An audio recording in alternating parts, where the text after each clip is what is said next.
You are looking at Julian's pronunciation guide, where we look at how to pronounce better some of the most mispronounced words in the world, like this other curious word. But how do you say what you're looking for today?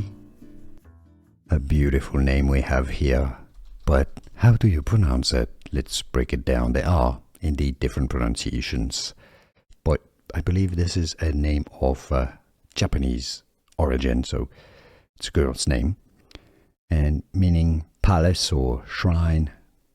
In Japanese, it's pronounced Miya.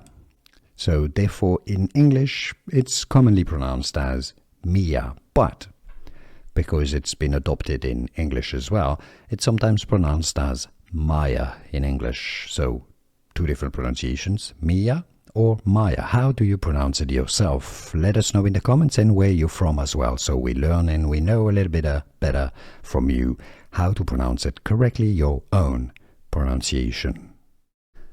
Here are more videos on how to pronounce more confusing words and names too many mispronounced. Like this video if you found it useful. I appreciate your support. I'll see you soon and thanks for watching.